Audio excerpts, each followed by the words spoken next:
describe the general Jesus from Abraham to Jesus, right? Dahil po, yung kay Mateo po, niraon lamang magmula kay Abraham hanggang kay Jesus. Yeah, but Luke, right?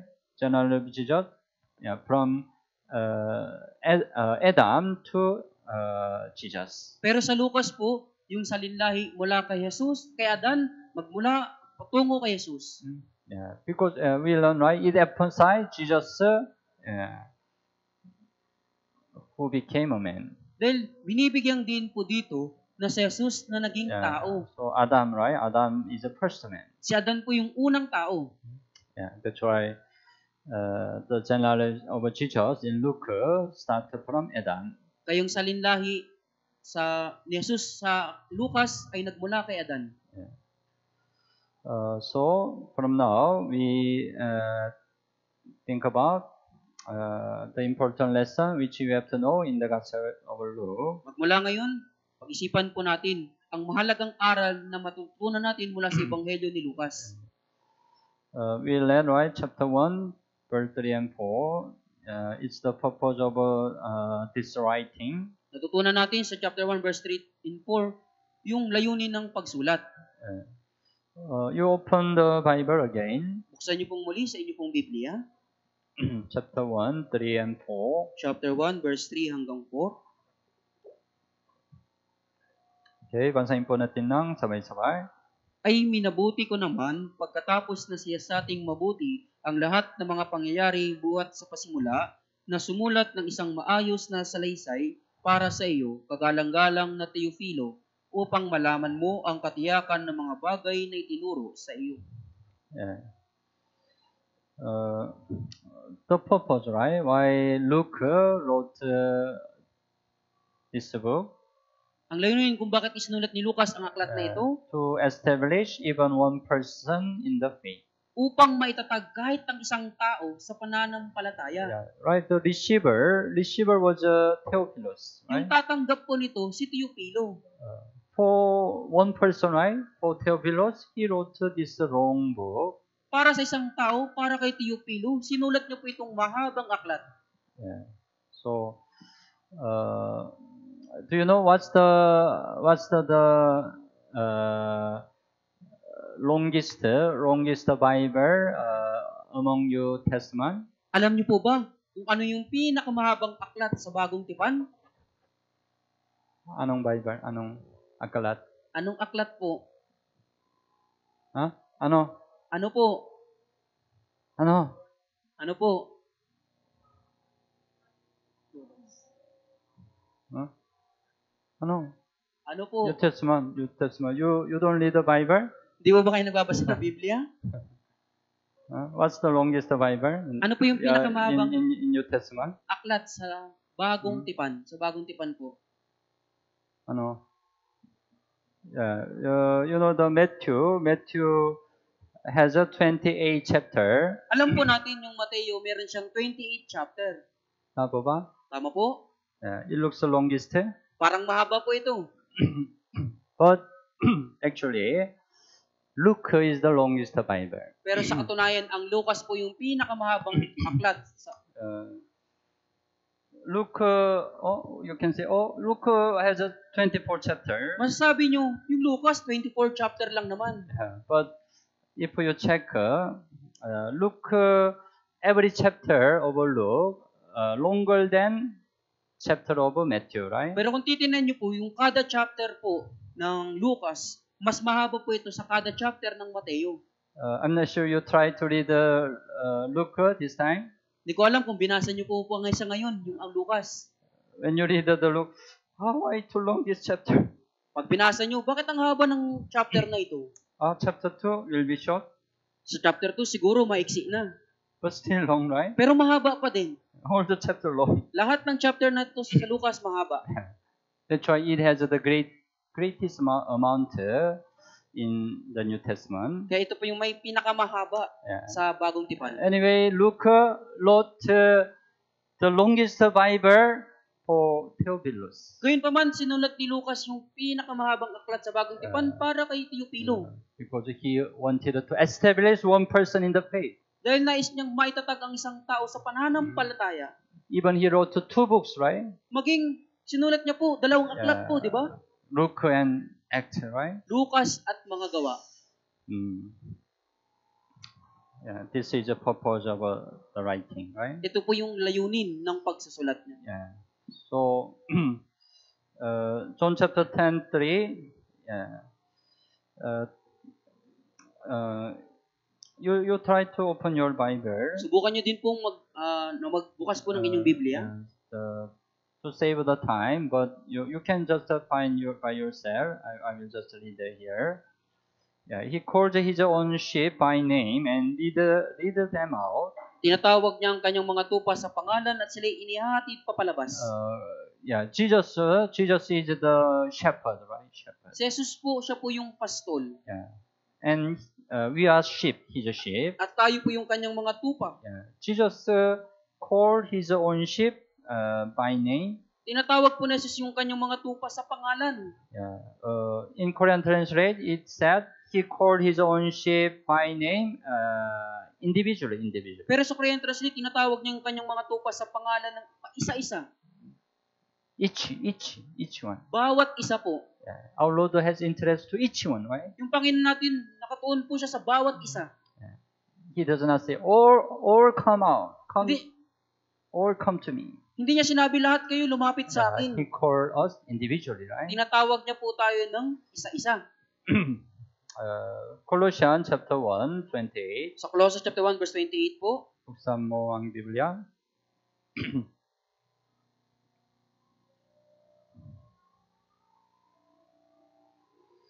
Chapter 1, 28. Okay, basahin po natin ng sabay-sabay. Siya ang aming ipinahahayag na binabalaan ang bawat tao at tinuturuan ang bawat tao sa buong karunungan upang ang lahat ay may harap namin sakdal kay Kristo. It said, right? There is a word that said repeatedly. Meron pong salita dito na inuulit. Anong salita? Anong salita po? Every. Bawat. Every. Bawat. Every, right? Bawat. We have to establish the faith over each one. Kailangan nating maitatag ang pananampalataya ng bawat isa. Yeah. Because our Lord has interest to each one. Dahil yung interest ng Panginoon ay nasa bawat isa.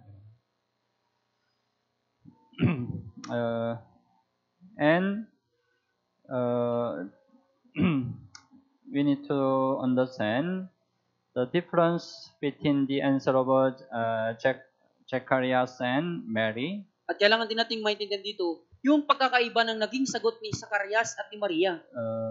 The angel appeared to Zechariah and Mary all together. Sabay po na nagpakita yung anghel kay Zacarias at kay Maria. But their response were different. Pero yung kanilang naging tugon, magkaiba po. What's the difference? Ano po yung pagkakaiba? Yeah, the answer of Zacharias, because of the answer of Zechariah, he became mute because of his unbelieving. Yung sagot po ni Zacarias, dahil po siya ay naging pepe po siya dahil siya ay hindi naniwala. Luke chapter 1, verse 13. Chapter 1, verse 13 po. You follow the Bible, 13. Basahin po natin ng sabay-sabay.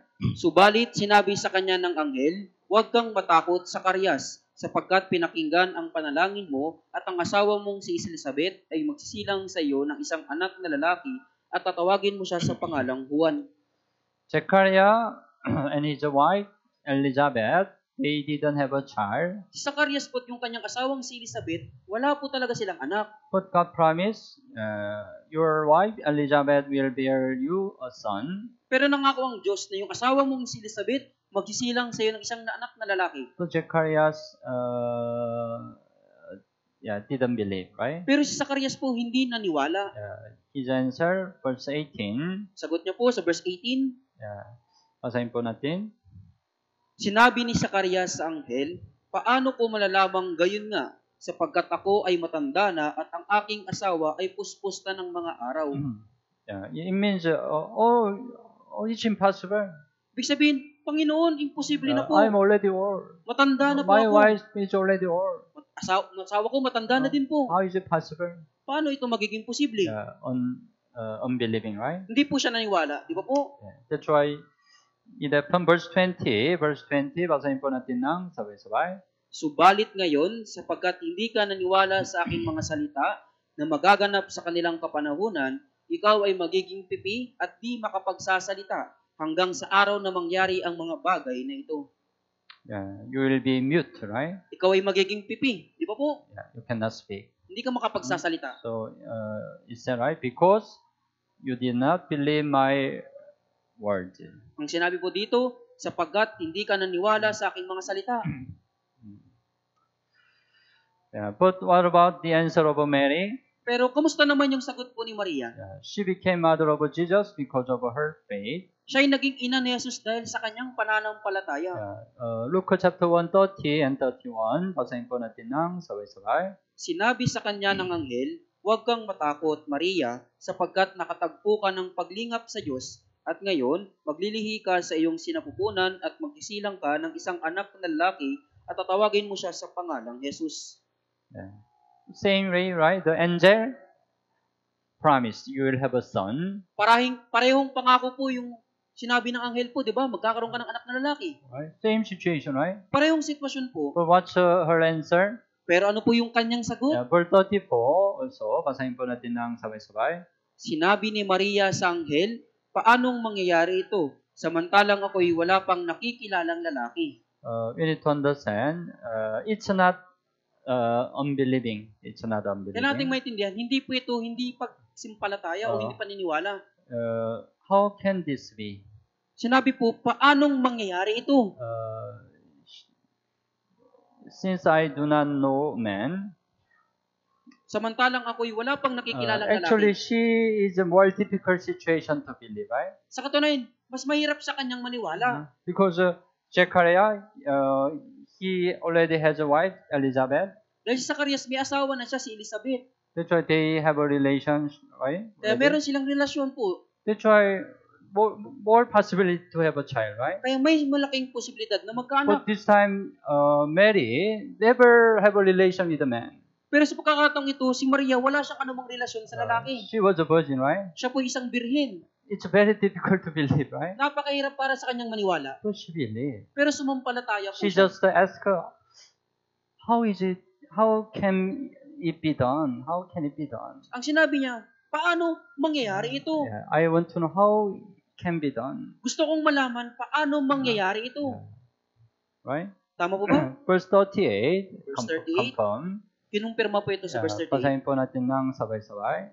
At sinabi ni Maria, narito ako na alipin ng Panginoon, mangyari sa akin ng ayon sa iyong salita. Pagkatapos, iniwan siya ng anghel. Yeah, right? She said, right? Let it be to me according to your word. Sinabi niya po, mangyari sa akin ng ayon sa iyong salita. I believe your word will come true. Nananampalataya ako na ang salita mo ay mangyayari. She had a faith, right? Meron siyang pananampalataya, di That's ba why po? she was deserved to become the mother of Jesus. Kaya siya po'y nararapat na maging ina ni Jesus. So, we can know, right, how important believing the word of God. Kaya malalaman natin dito kung gaano kahalaga po yung pagsampalataya sa salita ng How Diyos. important the faith is, right? Gaano kahalaga yung pananampalataya. The result is a completely different, right? Yung resulta, ganap na magkaiba po. And the spirit and power of Elijah, think about chapter 1:17, Tuksamwang Biblia, chapter 1:17. Chapter 1, verse 17. Basahin po natin ng sabay-sabay. Siya'y lalakad sa unahan niya sa espiritu at kapangyarihan ni Elias upang papanumbalikin ang mga puso ng mga magulang sa kanilang mga anak at ang mga suwail sa karunungan ng mga matuwid upang ihanda ang isang bayang nakalaan sa Panginoon. It says about the spirit and power of Elijah. Sinasabi po dito yung espiritu at kapangyarihan ni Elias. It's related with Malachi chapter 4 verse 5 and 6. May kaugnayan po ito sa Malakias chapter 4 verse 5 hanggang 6. I will send you Elijah the prophet before the coming of a great and dreadful day of the Lord. Narito, susuguhin ko sa inyo si Elias na propeta bago dumating ang dakilat kakilakilabot na araw ng Panginoon.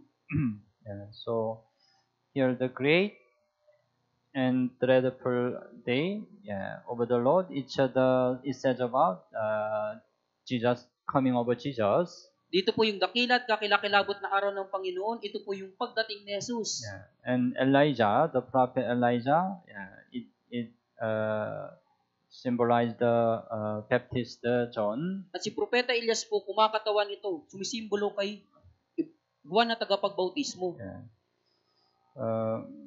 But the spirit of Elijah, what's the spirit of Elijah? Pero ano po ba yung espiritu ni Elias? It's the heart that desire the souls. Ito po yung puso na nagnanais ng mga kaluluwa. And the power of Elijah is the works of God that is appeared by faith and prayer. At yung kapangyarihan ni Elias, ito po yung gawa ng Diyos na lumitaw sa pamamagitan ng pananampalataya at panalangin. Yes. Because it happened, right, in Old Testament, First King, Elijah revived without the son. Di ba dahil nangyari sa unang Hari chapter 17, si Elias po, binuhay niya po yung anak ng isang balong.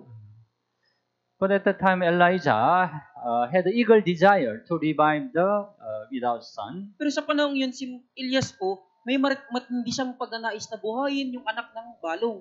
First King chapter 17. Unang Hari chapter 17. First King chapter 17. Chapter 17 po. Verse 20 hanggang 22. Magmula verse 20 hanggang 22.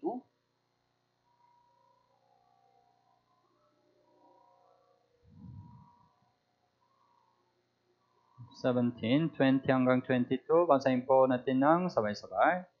At siya'y nanangis sa Panginoon, O Panginoon kong Diyos, dinahlan mo rin ba ng kapahamakan ang balo na aking tinutuluyan sa magitan ng pagpatay sa kanyang anak? Siya'y umunat sa bata ng 3 ulit at nanangis sa Panginoon, O Panginoon kong Diyos, idinadalangin ko sa iyo, pabalikin mo sa batang ito ang kanyang buhay. Dininig ng Panginoon ang tinig ni Elias, at ang buhay na bata ay tubalik sa kanya at siya'y muling nagkamalay. Yeah. He cried out to the Lord, right? Siya po ay nanangis sa Panginoon. Yeah. And verse 21, he stretched himself out on the child 3 times. Siya'y umunat sa bata ng 3 ulit. Yeah. He asked to God, right? Let this child's soul come back to him. Dinalangin niya sa Diyos, pabalikin mo sa batang ito ang kanyang buhay. Yeah. Then the Lord heard the voice of Elijah, and the soul of the child came back to him. He revived. Dininig ng Panginoon ang tinig ni Elias at ang buhay ng bata ay bumalik sa kanya. Yeah. Elijah, the spirit of Elijah, he had a desire to revive the soul. Yung espiritu ni Elias, meron pong pagnanais na para sa mga kaluluwa. Yeah, so he didn't give up, right? Hindi po siya sumuko, Yeah. di ba po? So 3 times, right? He stretched himself out on the child 3 times. Kaya 3 ulit niya pong inunat, siya'y umunat sa bata ng 3 ulit. Then there was the power of Elijah. Pagkatapos nandyan na po yung kapangyarihan ni Yeah, Elias. there was the works of God, right? Merong gawa ng Diyos. Yeah. So we also need the spirit of Elijah. Kailangan din po natin ng espiritu ni Elias. Yeah. We have to have a desire to save the lost soul. Kailangan nating magnais na magligtas ng mga nawawalang kaluluwa. As we know, next week we have the Grand Bible Seminar. Gaya ng ating nalalaman sa susunod na linggo, meron tayong Grand Bible Seminar. We have the spirit of Elijah. Meron tayong espiritu ni Elias. We have to desire to save the lost soul. Kailangan nating magnais na magligtas ng mga nawawalang kaluluwa. Then we also have the power of Elijah. Kung gayon, magkakaroon tayo ng kapangyarihan ni Elias. As much as we desire to save the lost soul, there will be the works of God. Hanggat sa tayo ay nagkakaroon ng pagnanais na magligtas ng nawawalang kaluluwa, magkakaroon tayo ng kapangyarihan ni Elias. As God revived the dead, right? God will save many lost soul, right? Gaya ni Elias na binuhay yung bata po, magagawa ding magligtas ng mga nawawalang kaluluwa. So, that is the spirit of Elijah and the power of Elijah. Kaya meron pong espiritu ni Elias at kapangyarihan ni Elias. And there is chapter 2. There is the fulfillment of a prophecy about birth of Jesus. At sa chapter 2 naman po yung katuparan ng propesiya ng kapanganakan ni Jesus. So, Jesus, the birth in Bethlehem. Kayong kapanganakan sa Bethlehem. Jesus was born in Bethlehem. Si Jesus po ipinanganak siya sa Bethlehem. But it was already written in the Bible. Pero ito po ay naisulat na sa Biblia. So Micah chapter 5 verse 2. Kaya sa Micah chapter 5 verse 2, you try to open to the Bible. Subukan niyo pong buksan sa inyong Biblia. Micah chapter 5 verse 2. Micah chapter 5 verse 2.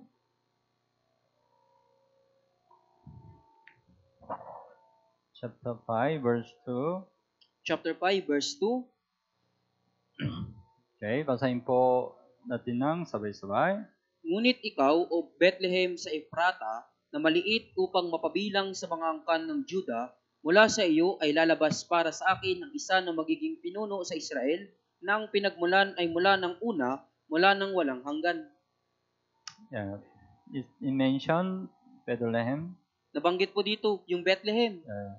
It's a birthplace of Jesus. Ito po yung lugar ng kapanganakan ni Jesus. Out of you shall come forth to me the one to be ruler in Israel.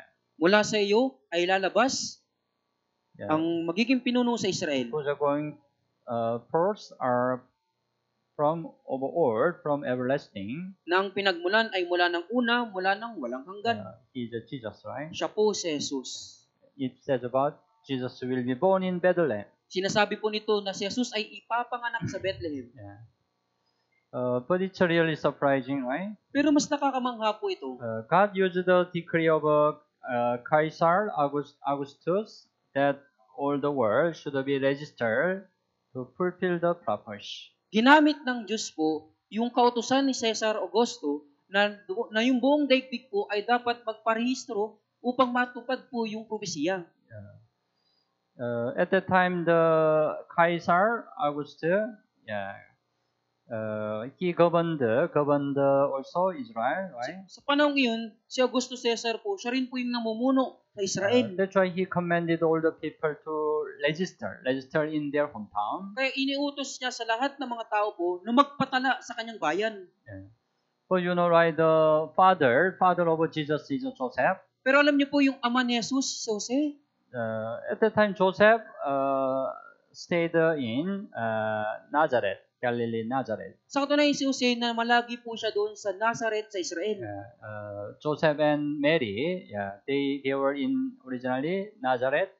Si Jose at Maria, sa katunayan, sila po, Nazarita po sila. But suddenly, right, Caesar Augustus commanded to register in their hometown. Pero bigla pinag-utos ni Augusto, Caesar, na magpatala po sila sa kanyang bayan. But the hometown of Joseph was Bethlehem. Pero yung bayan po talaga ni Jose ay Bethlehem. That's why, right? Joseph and Mary went to Bethlehem. Kaya nga si Jose at Maria, nagpunta sila ng Bethlehem. But when they arrived in Bethlehem, Mary delivered child, right? Pero nung pagdating nila sa Bethlehem, nagsilang si Maria ng bata. That's why this Bible was fulfilled, right? Kaya yung Bibliang ito natupad po, di ba? If Jesus was born in Nazareth, it's wrong. Kung si Jesus po isinilang sa Nazareth, edi mali po ito. Naintindihan niyo po? Tama po, di ba? That's why God used the decree of Caesar Augustus to fulfill this prophecy. Kaya ginamit ng Diyos po yung utos ni Augusto Caesar para matupad ang propesiyang ito. So it explained chapter 2 verse 1 to 5. Pinapaliwanag po nito yung chapter 2 verse 1 hanggang 5.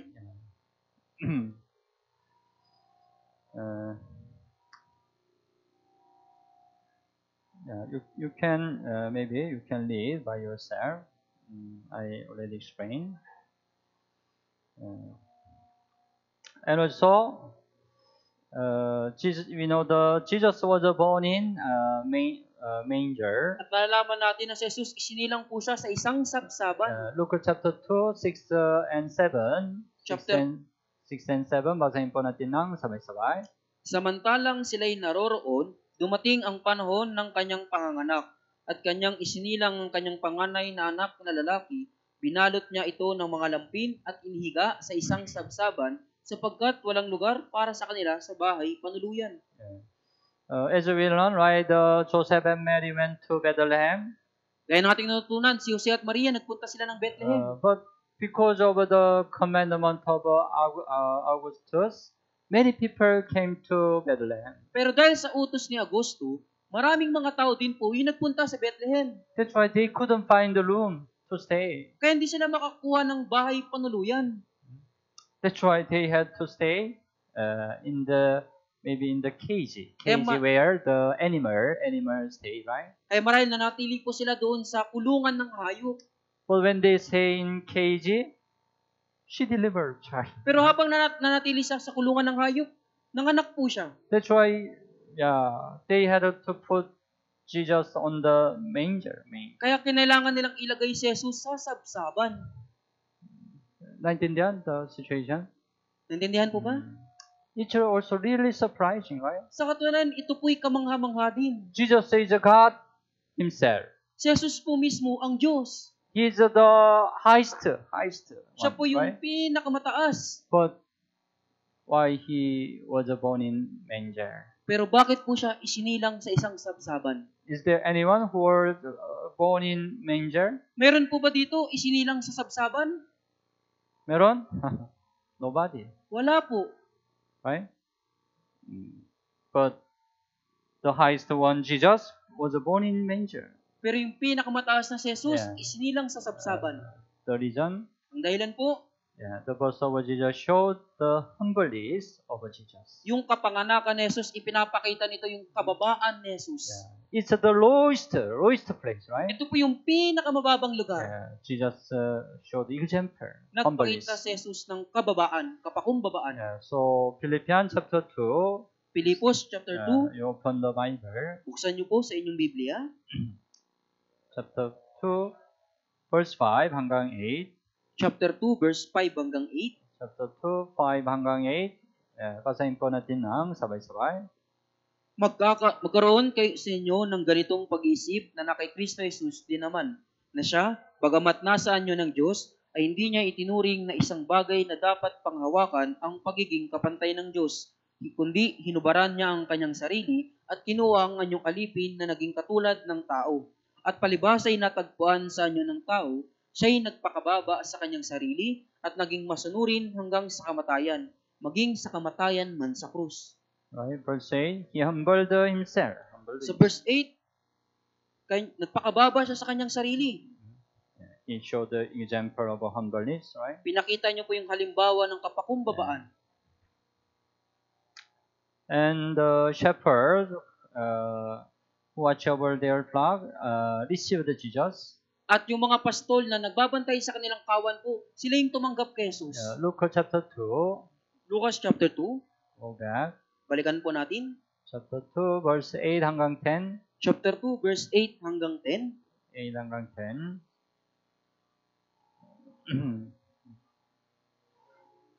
Also, basahin po natin ng sabay-sabay. Sa lupaing iyon ay may mga pastol ng tupa na nasa parang na nagbabantay sa kanilang kawan sa gabi. Tumayo sa tabi nila ang isang anghel ng Panginoon at ang kaluwalhatian ng Panginoon ay nagliwanag sa palibot nila at sila'y lubhang natakot. Kaya't sinabi sa kanila ng anghel, huwag kayong matakot, sapagat narito, dala ko sa inyo ang magandang balita ng malaking kagalakan para sa buong bayan.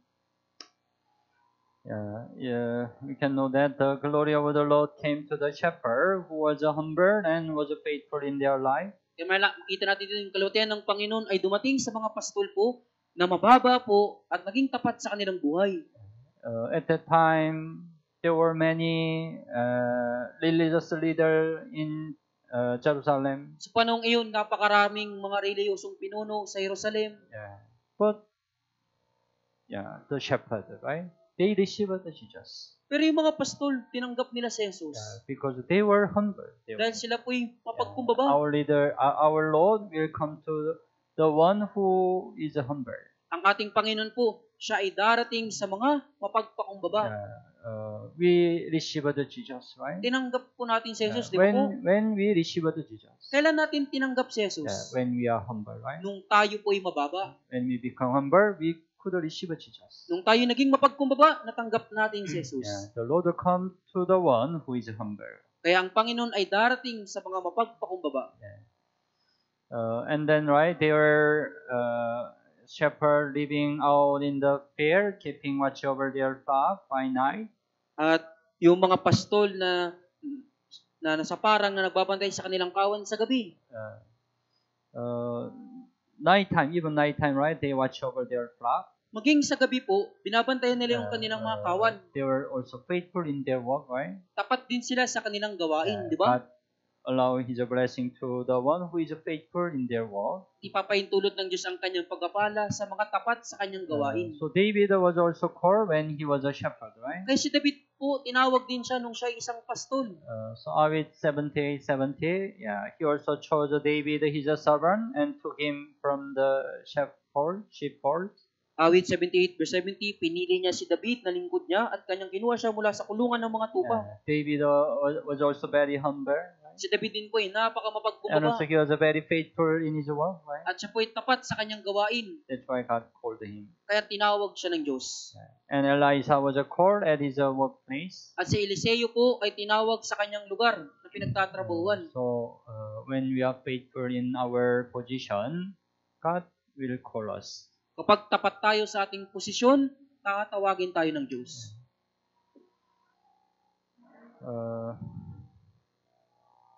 And at the time, there were two persons who wait for Jesus eagerly. At sa pagkakataong iyon, meron pong dalawang taong tapat na naghihintay kay Jesus. They are Simon and Anna waited for Jesus eagerly to meet him before their death. Sila po si Simon at Ana na naghihintay po sa kanya bago yung kanilang kamatayan.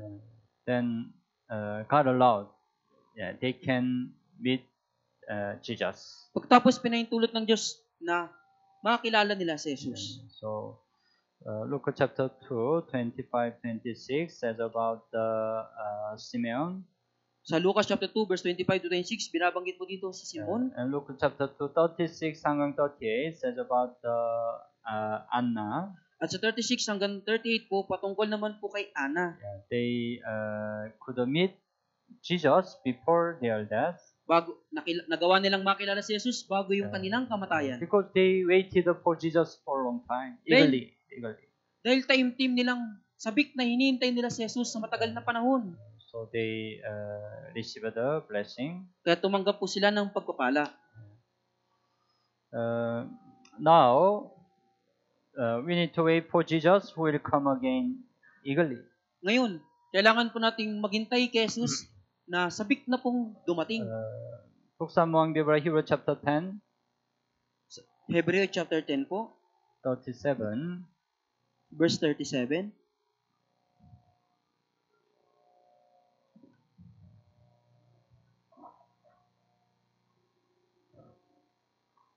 Chapter 10, 37. Basahin po natin ang sabay-sabay. Sapagkat sa sandaling panahon, ang isang dumarating ay hindi dadarating at hindi maantala. It said, yet a little while. Sinabi dito, sa sandaling panahon, Jesus' second coming, it means Jesus' second coming is really near. ibig sabihin yung ikalawang pagdating ni Jesus, napakalapit na po. He who is coming will come. Ang siyang dumarating ay darating. Jesus promised that He will come again. Nangako si Jesus na siya'y muling darating. And when He come again, He will bring save the people. At sa muli niyang pagdating, nangako siya, kukunin niya yung mga ligtas. Right? We already know where, right? At alam na po natin ito, di ba po? Will not tarry. Hindi maantala. When God's time come, He surely come again. Kapag sa dumating kapanahonan ng Diyos, siya ay tiyak na darating. He will not delay anymore, right? Hindi niya po ito iaantala. It's our time. At nalalaman natin ito yung panahon natin ngayon. So we also need to wait for second coming of Jesus. Kailangan din nating maghintay sa ikalawang pagdating ni Jesus. Like the Simon and Anna, right? At tulad po ni Simeon at ni Ana. And it mentioned about the growth of Jesus. At nabanggit din po dito yung paglaki ni Jesus. Jesus had grown not only physically but also spiritually. Lumaki si Jesus hindi lamang sa physical, kundi maging sa spiritual. Luke chapter 2, 40. Lucas chapter 2, verse 40. Chapter 4 to 40.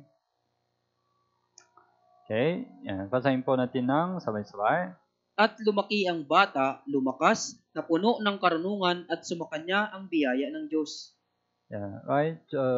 There was a time of a child to Jesus, right? Kaya meron pong panahon ng pagkabata kay Yeah, Jesus. he also grew, right? Pero lumaki din po siya. But not only physically but also spiritually he grew, right? Hindi lamang sa physical, kundi maging sa spiritual, lumaki po siya. Yeah. And verse 51, basahin po natin ng sabay-sabay, 51. 51 po, umuwi siyang kasama nila at dumating sa Nazareth at naging masunurin sa kanila.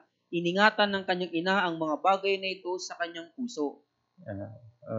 Right? It's attitude of Jesus. Ito po yung pag-uugali ni He Jesus. was a subject to his parents. Naging masunurin siya sa kanyang mga magulang.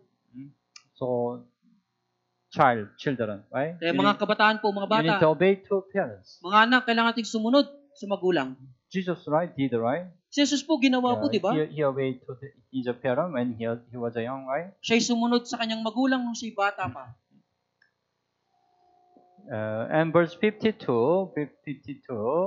Sa verse 52 po, basahin po natin ng sabay-sabay.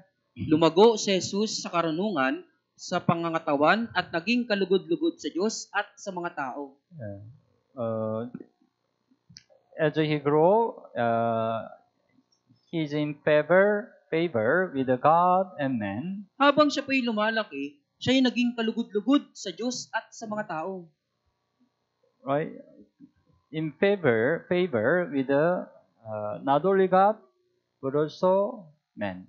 Naging kalugod-lugod hindi lamang sa Diyos, maging sa mga tao.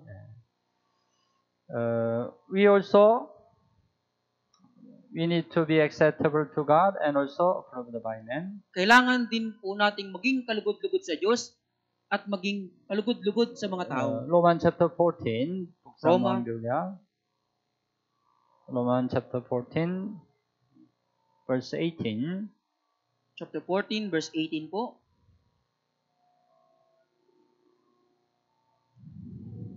Chapter 14, verse 18.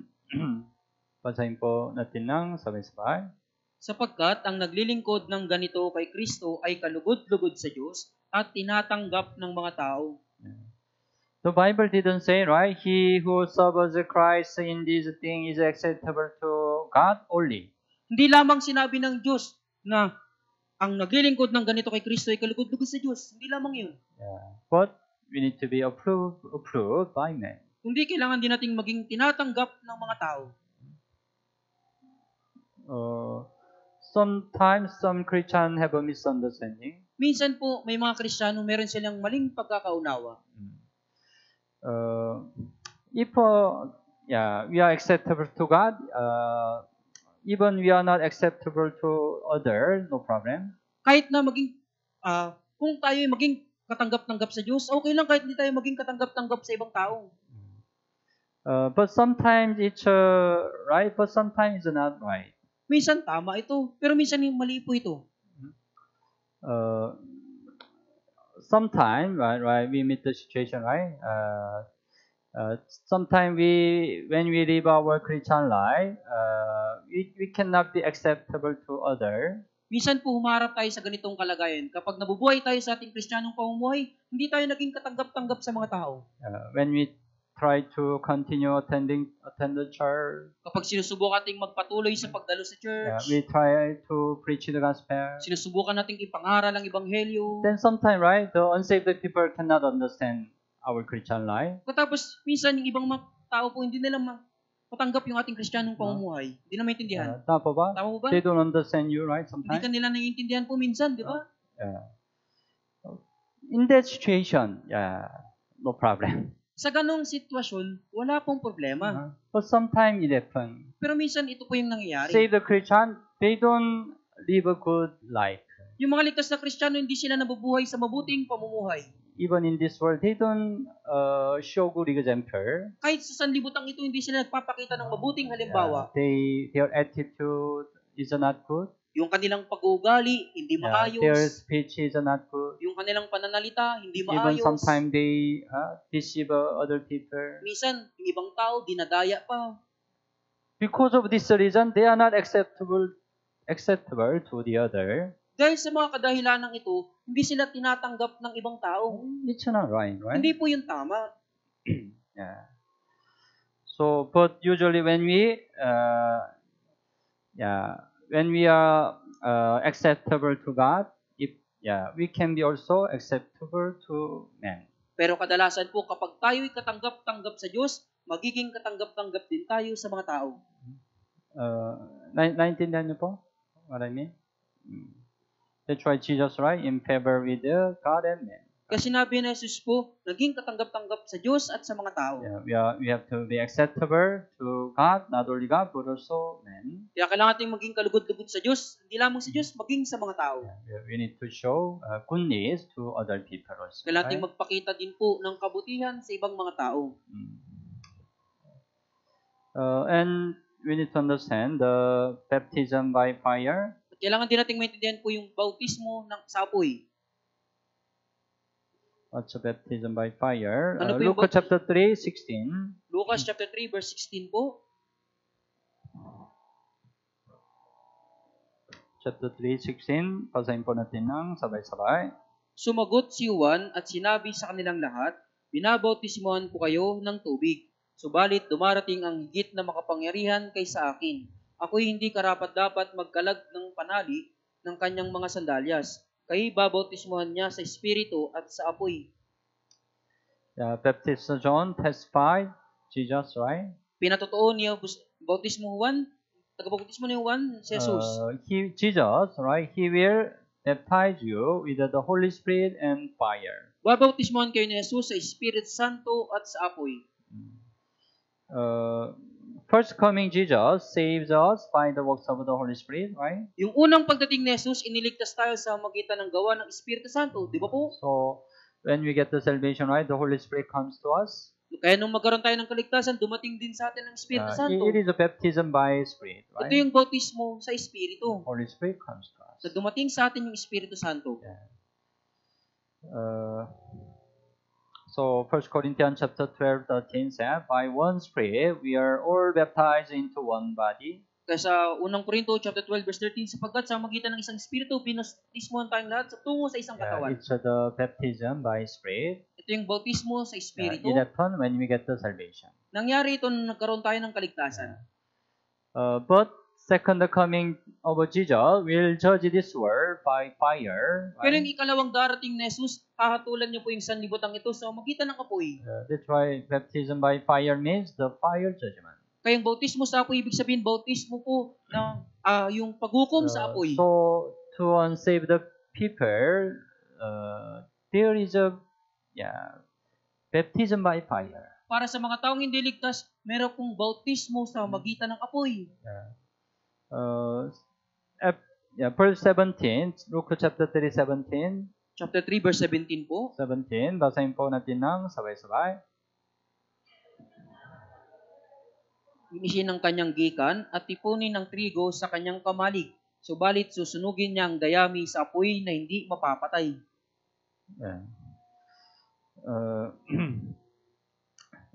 It describes when Jesus come again, what happened. Inilarawan po dito na sa muling pagdating ni Jesus kung ano po yung mangyayari. The chaff, he will burn with the unquenchable fire.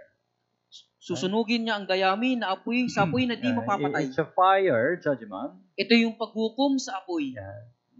That's the baptism by fire. Yan po yung bautismo sa apoy. Okay. And then it says about Jesus was rejected in his hometown. At dito naman po, sinabi si Jesus, tinanggihan siya sa kanyang sariling bayan. Luke chapter 4. Lucas chapter 4. Luke chapter 4. Chapter 4 po. 24. Verse 24. Verse 24. Basahin po natin ng sabay-sabay. Sinabi niya, sinasabi ko sa inyo ang katotohanan. walang propetang tinatanggap sa kanyang sariling bayan.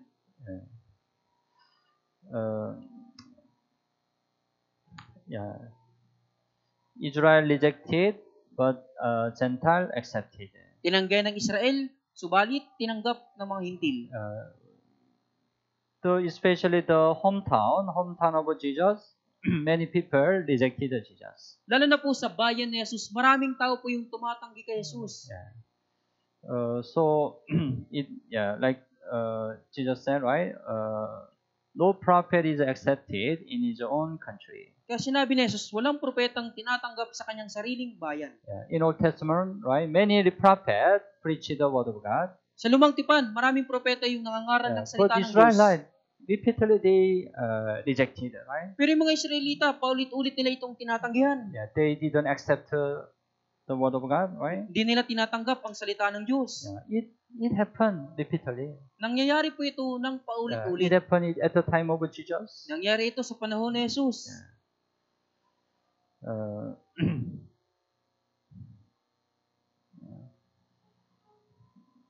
But we have to also know there are people who seek the Lord among many people. Pero kailangan nating malaman na may mga tao pong naghahanap sa Panginoon sa mga maraming tao. Even though many people rejected Jesus, there are people who seek the Lord.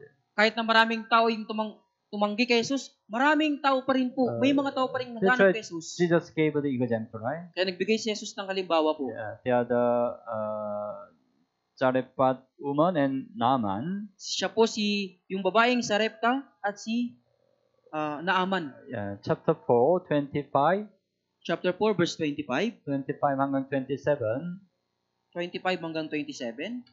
So, basahin po natin ng sabay-sabay. Ngunit ang totoo, maraming babaeng balo sa Israel noong panahon ni Elias nang sarahan ang langit sa loob ng 3 taon at 6 na buwan at nagkaroon ng malubhang tagutom at sa buong lupain. Ngunit si Elias ay hindi sinugos sa kanino man sa kanila, kundi sa isang babaeng balo sa Sarepta sa lupain ng Sidon. Maraming kitungin sa Israel ng panahon ni Propeta Eliseo at walang sinumang nilinis sa kanila maliban kay Naaman na taga Syria. Right, there were many without word in Israel in the day of Elijah. Maraming babaeng balo sa Israel nung panahon ni Elias. But to none of them was Elijah sent except to Zarephath in the region of Sidon, to a woman who was without. Ngunit sa Elias ay hindi sinugos sa kanino man sa kanila kundi sa isang babaeng balo sa Sarepta. Only the Zarephath without received the God's blessing, right? Tanging babaeng balo lamang sa Sarepta yung tumanggap po. She was different, right? Kakaiba po siya. But the Sidon, Gentile. Pero yung Sidon po, mga hintil ito. There were many without in Israel, but Gentile woman received the blessing. Maraming mga babaeng balo sa Israel, pero yung babaeng hintil, tinanggap. And many lepers were in Israel in the time of Elisha, and none of them were clean except Naaman, the Syrian. Maraming kitungin sa Israel ng panahon ni Propeta Eliseo at walang sino mang nilinis sa kanila, maliban kay Naaman na taga Syria.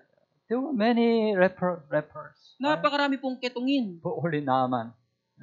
He was a Syrian also. Ngunit si Naaman lamang, Syrian po siya. Gentile, right? Hintil po. He only received the God's blessing, right? Siya lamang yung tumanggap ng pagpapala ng Diyos. So,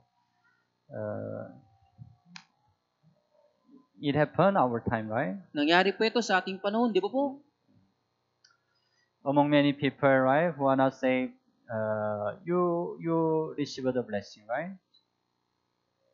Among the many people who are not saved, you receive the blessing. Sa mga maraming tao na hindi naligtas, tumanggap sila ng pagpapala. Because you got this through salvation, right? Dahil nagkaroon din po kayo ng kaligtasan.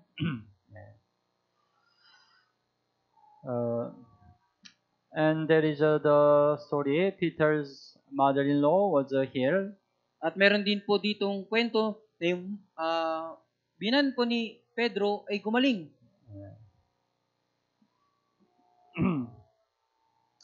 So verse 30, right? Simon is a Peter. Kaya si Simon po dito, si Pedro. Simon's wife's mother was sick with a high fever. Kaya yung mataas ang lagnat ng biyanang babae ni Simon. But Jesus, right, healed her disease. Pero pinagaling po siya ni Jesus. And immediately she arose and served them. Kaagad siyang tumayo at naglingkod sa kanila. We need to think here one thing. Kailangan nating isipin po yung isang bagay po dito. Maybe you know, Catholic, they say Peter is the first. They consider Peter is the first pope in Catholic. At sa Katoliko, marahil nalalaman nyo na si Pedro daw po, siya yung kauna-unahang papa sa Katoliko. You know, Peter is the first pope in Catholic. Sa Katoliko po, si Pedro daw po yung unang papa. And then they say, right, the pope or the priest, they don't get married, right? At sinasabi nila yung papa o yung pari po, hindi sila ikinakasal, nag-aasawa. Tama ba? Tama po. But how about the Peter? Pero paano naman po si Pedro? Why he has a mother-in-law? Bakit meron siyang biyanang babae? Is he single? Single po ba siya? Single can have a mother-in-law? Yung single po, pwede bang magkaroon ng biyanang babae? No, right? Hindi po. He married, right? Siya yung nag-asawa. So that's why the doctrine of a Catholic is wrong, right? Ay, yung doktrina ng Katoliko pong maling-mali po. So, if they insist, priest shouldn't get married, but you can give this Bible, right? Kung pinipilit po nila yung pare, hindi pwedeng mag-asawa, bigay niyo po itong Bibliang ito.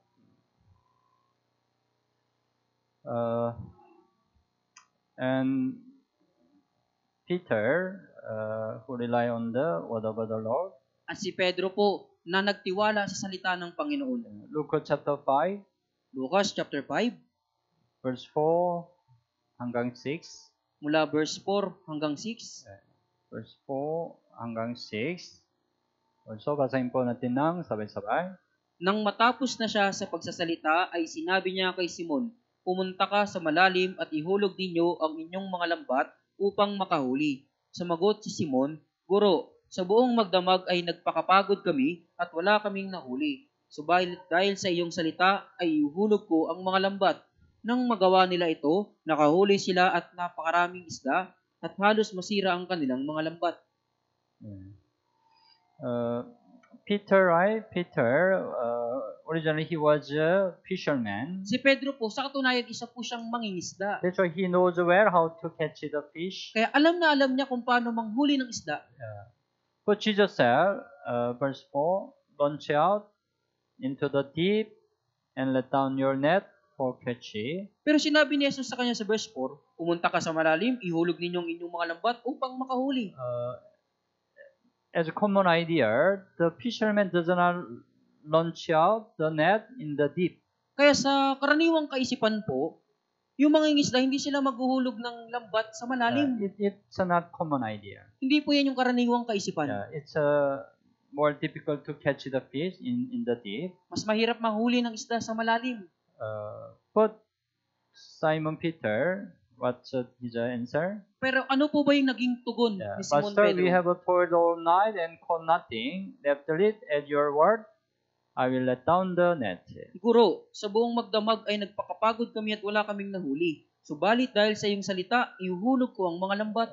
Your command to launch in the deep is not common idea. Yung utos mo na maghulog ng lambat sa malalim, hindi ito karaniwang kaisipan. It's different from my experience. At ibang-iba yan sa karanasan ko. It's different from my thought. At ibang-iba yan sa kaisipan ko. But subalit, I will obey to your word. Susunod ako sa iyong salita. Right? Tama po ba? Of Peter, right? Obey to the word of God. Si Apostol Pedro, sumunod siya sa salita. Then what happened? Pagkatapos ano pa yung nangyari? They caught a great number of fish, right? Nakahuli sila ng napakaraming isda. So, You know, right? When we obey to the word of God, there is a works of God. Malaman po natin na kapag sumunod tayo sa salita ng Diyos, mayroong pagkilos ng Diyos. We need to obey even though we cannot fully understand. Kailangan nating sumunod kahit na hindi natin lubos na maunawaan. It's easy to obey when we understand, right? Mas madaling sumunod kapag naiintindihan But natin. sometimes when we live our Christian life, sometimes we need to obey even we don't understand. Pero minsan, sa ating pamumuhay Kristiyano, kahit na hindi natin maintindihan, kailangan po nating sumunod. We shouldn't rely on our own thought and experience. At wag na wag tayong magtitiwala sa ating sariling karanasan o kaisipan. So Proverbs chapter 3 verse 5 and 6. Kawikaan chapter 3 verse 5 hanggang 6. Open the Bible. Buksan niyo po sa inyong Biblia. Chapter 3 verse 5 and 6. Chapter 3 verse 5 hanggang 6. Basahin po natin ng sabay-sabay. Sa Panginoon ay buong puso kang magtiwala at huwag kang manalig sa sarili mong pangunawa. Sa lahat ng iyong mga lakad, siya'y iyong kilalanin at itutuwid niya ang iyong mga landasin. Trust in the Lord with all your heart and lean not on your own understanding. Sa Panginoon ay buong puso kang magtiwala at huwag kang manalig sa sarili mong pangunawa. Then you can succeed in your Christian life. Kung gayon magtatagumpay ka sa iyong Kristiyanong pamumuhay.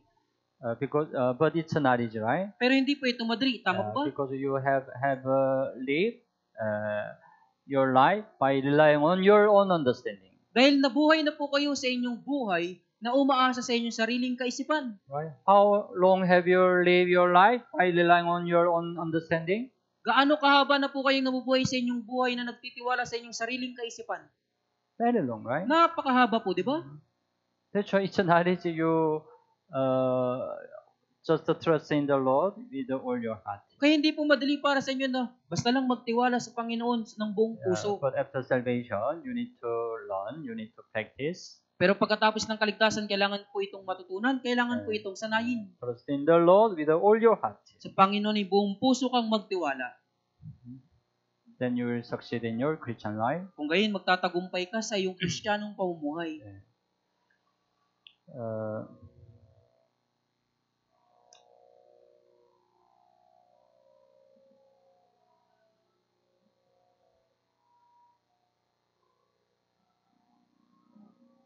And Jesus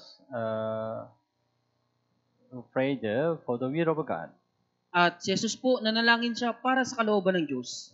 Luke chapter 5, Lucas chapter 5 po, verse 15 and 16. verse 15 hanggang 16. 15 and 16. Okay, basahin po natin ng sabay-sabay. Subalit, lalo niyang ikinalat ang balita tungkol kay Jesus, nagtipon ang napakaraming tao upang makinig sa kanya at upang mapagaling sa kanilang mga sakit. Subalit, umalis si Jesus patungo sa ilang at nanalangin.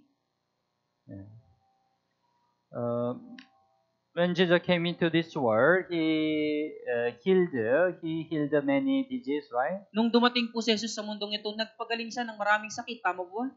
That's why many people came to Jesus to heal their disease. Kaya maraming tao po yung malapit kay Jesus para gumaling sa kanilang sakit. So right, 11 great multitudes came together to hear and to be healed by Him over their infirmities. Kaya nangyari po, nagtipon ng napakaraming tao upang makinig sa Kanya at upang mapagaling sa kanilang mga sakit. But at the time, right, what Jesus did? Subalit sa panahon iyon, ano po yung ginawa ni Jesus? Verse 16, He Himself often withdrew into the wilderness and prayed. Subalit umaalis si Jesus patungo sa ilang at nananalangin. He couldn't heal all the diseases, right? Hindi niya po pinagaling lahat ng may He didn't karamdaman. heal all the diseases, right? Hindi niya pinagaling lahat ng may karamdaman. He withdrew Himself. Siya'y umalis po. He went to the wilderness. Nagtungo siya sa ilang. Why he went to the wilderness? Bakit po siya nagtungo sa ilang? To pray. Upang manalangin. To pray, right? Because he knew how important the prayer. Dahil nalalaman niya kung gaano kahalaga ang pananalangin. So, it is more important that Jesus accomplished the will of God than just to please the people.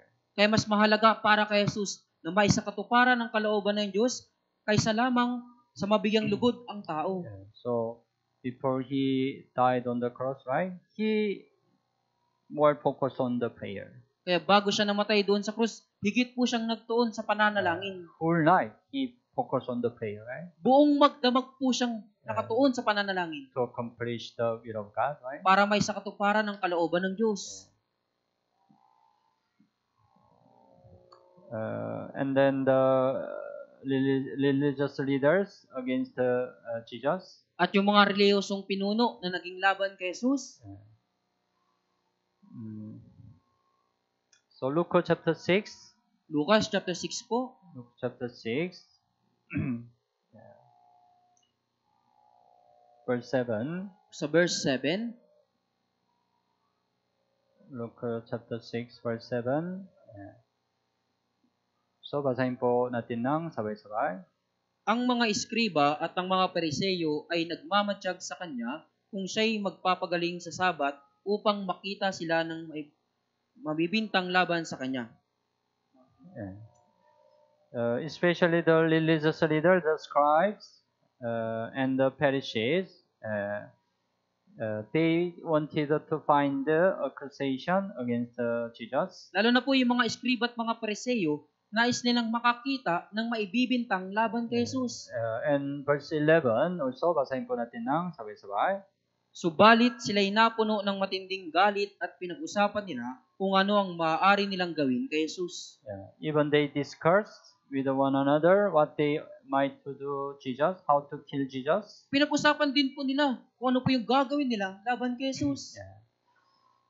So the attitude of the religious leader, was continuously against Jesus. Kayong saloobin po ng mga reliyosong pinuno laban kay Jesus ay nagtuloy-tuloy po ito. But what's the response of Jesus? Subalit ano po ba yung naging tugon ni Jesus? Jesus loved them until the end, but they cursed Jesus continuously. Inibig sila ni Jesus hanggang sa uli. Subalit inakusahan nila si Jesus ng tuloy-tuloy. So Jesus also showed the example to us. Nagpakita din po si Jesus sa atin ng halimbawa. Awit 109. Let's open. Buksan natin, awit 109. Awit 109, verse 4 and verse 5. 109 verse 4 hanggang 5. Verse 4 and 5.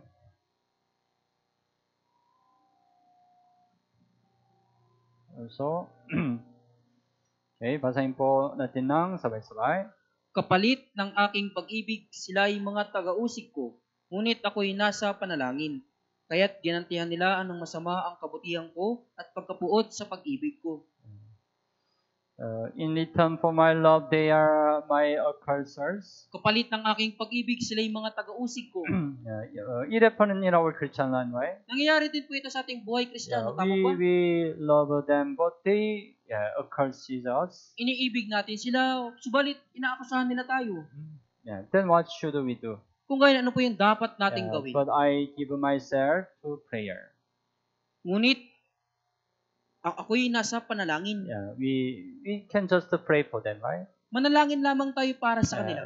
Rather than judge them, rebuke them, we need to pray for them, right? Sa halip na hatulan, sawayin natin sila, ipanalangin po natin sila. So Jesus showed the example. Kaya si Jesus, nagpakita po siya ng halimbawa. Okay, so today, we can learn until here, and next we continue learn remaining. Kaya hanggang dito na lamang po yung ating pag-aaralan, yung mga natitira po pag-aaralan natin sa susunod. So the Gospel of Luke, right, focus on Jesus who became a man. Kaya ang Ebanghelyo ni Lucas ay nakatuon kay Jesus na naging anak ng tao. When we read the Gospel of Luke, we need to have the view Jesus became a man. Kaya kailangan nating sa tuwing binabasa natin ng Lucas, kailangan natin magkaroon ng pananaw si Jesus na naging tao. Then you can have a more understanding the Gospel of Luke. Kung gayon magkakaroon tayo ng higit na pangunawa sa Ebanghelyo ni Lucas. Okay, let's pray together. Tayong lahat po ay manalangin. Dear merciful and gracious Father, Mahal naming Ama na mabagin at mapagpala, thank you for saving us from sin and eternal destruction. salamat po sa pagliligtas sa amin mula sa kasalanan at wala hanggang pagkawasak. Thank you for guiding us to learn the Bible today. Salamat po sa pagkapatnubay sa amin na matutunan ang Biblia sa araw na ito. Through the Bible study, let us have a more understanding the Bible. Sa magitan ng Bible study, nawa magkaroon kami ng higit na pangunawa sa Biblia We want to know more our Lord. at nais naming higit na makilala ang aming So Panginoon. please teach and guide us through the Word of God. Pakiusap, turuan at patnubayan niyo po kami sa salita ng Diyos. Especially from next week, we will conduct the Grand Bible Seminar. Higit sa lahat, magmula sa susunod na linggo, magdadaos kami ng Grand Bible Seminar. Please open our mouth to preach the gospel. Pakiusap, buksan niyo po yung aming mga bibig na may pangaral ng Ebanghelyo. Please open the heart of the people. Pakiusap, buksan niyo po yung puso ng mga tao. And please lead many souls to the Bible Seminar. Pakiusap, pangunahan niyo po ang maraming nawawalang kaluluwa sa Bible Seminar. And let us glorify our Lord by saving many souls. At nawa luwalatiin namin ang Panginoon sa magitan ng pagliligtas sa maraming nawawalang kaluluwa. We only rely on your mercy and gracious. Kami po ay nagtitiwala lamang sa iyong habag at biyaya. We pray in Jesus' name. Dinadalangin po namin ito sa pangalan ni Jesus. Amen. Amen. Salamat po. Salamat po.